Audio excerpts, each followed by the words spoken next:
बोलिए श्री लक्ष्मी नारायण भगवान की जय। शास्त्रों में अनंत चतुर्दशी का विशेष महत्व है। अनंत चतुर्दशी का व्रत भाद्रपद माह के शुक्ल पक्ष की चतुर्दशी तिथि को रखा जाता है। इसे अनंत चौदस भी कहते हैं। इस दिन भगवान विष्णु और माता पार्वती की पूजा आराधना की जाती है। इसी दिन अनंत सूत्र बांधने की परंपरा भी है।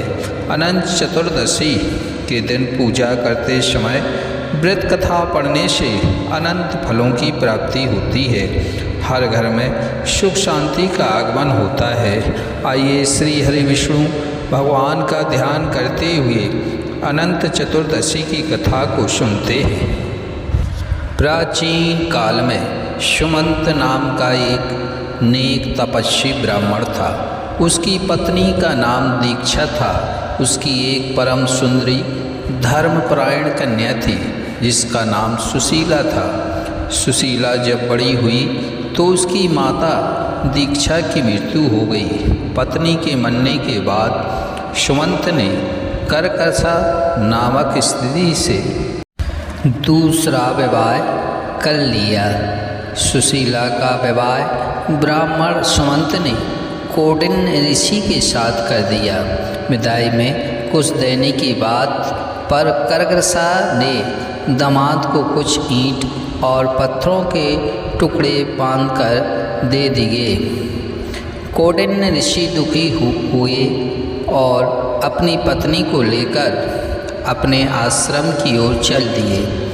परंतु रास्ते में ही रात हो गई। वे नदी तट पर संध्या करने लगे। सुशीला ने देखा वहाँ पर बहुत सी स्त्रियाँ सुंदर वस्त्र धारण कर किसी देवता की पूजा कर रही हैं। सुशीला के पूछने पर उन्होंने विधि पूर्वक अनंत व्रत की महिमा बताई। सुशीला ने वहीं उस व्रत का अनुष्ठान किया और 14 गांठों वाला डोरा हाथ में बांधकर ऋषि कौंडिन्य के पास आ गईं।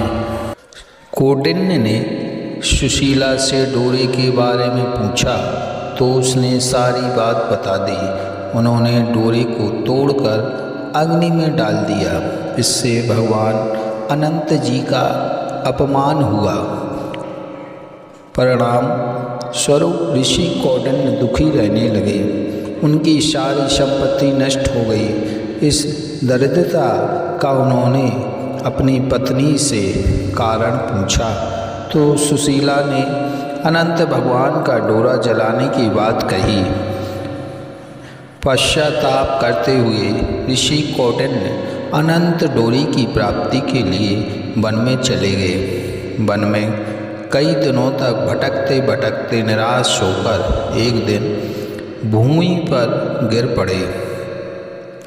तब अनंत भगवान प्रकट होकर बोले, हे कौंडिन्य, तुमने मेरा तिरस्कार किया था, उसी से तुम्हें इतना कष्ट भोगना पड़ा। तुम दुखी हुए, अब तुमने पश्चाताप किया। मैं तुमसे प्रसन्न हूँ। अब तुम घर जाकर विधि पूर्वक अनंत व्रत करो। 14 वर्ष बाद व्रत करने से तुम्हारा दुख दूर हो जाएगा। तुम धन धान्य से संपन्न हो जाओगे। कौंडिन्य ने वैसा ही किया और उन्हें सारे क्लेशों से मुक्ति मिल गई। श्री कृष्ण की आज्ञा से युधिष्ठिर ने भी अनंत भगवान का व्रत किया, जिसके प्रभाव से पांडव महाभारत के युद्ध में विजयी हुए तथा चिरकाल तक राज्य करते रहे। बोलिए श्री हरि विष्णु भगवान की जय। आइए अब दूसरी कथा का श्रवण करते हैं। एक बार महाराज युधिष्ठिर ने राजसूय यज्ञ किया। उस समय यज्ञ मंडप का निर्माण सुंदर तो था ही, अद्भुत भी था। यह यज्ञ मंडप इतना मनोरम था कि जल व थल की भिन्नता प्रतीत ही नहीं होती थी। जल में स्थल तथा स्थल में जल की भांति प्रतीत होती थी।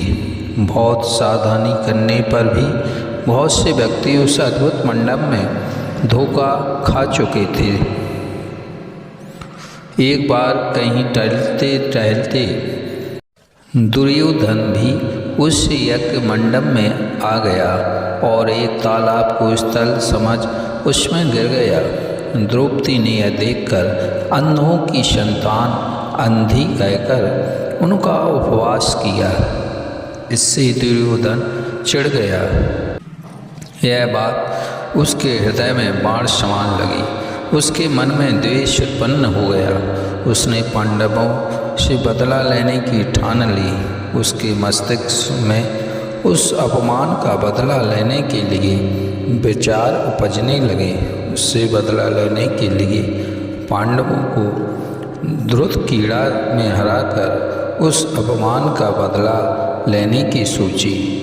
उसने पांडवों को जुए में पराजित कर दिया। पराजित होने पर प्रतिज्ञा अनुसार पांडवों को 12 वर्ष के लिए वनवास भोगना पड़ा।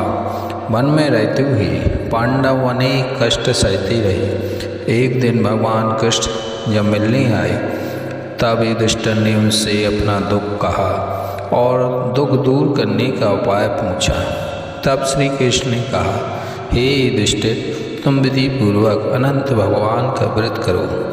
इससे तुम्हारा सारा संकट दूर हो जाएगा और तुम्हारा खोया राज्य पुनः प्राप्त हो जाएगा। बोलिए श्री हरि विष्णु भगवान की जय।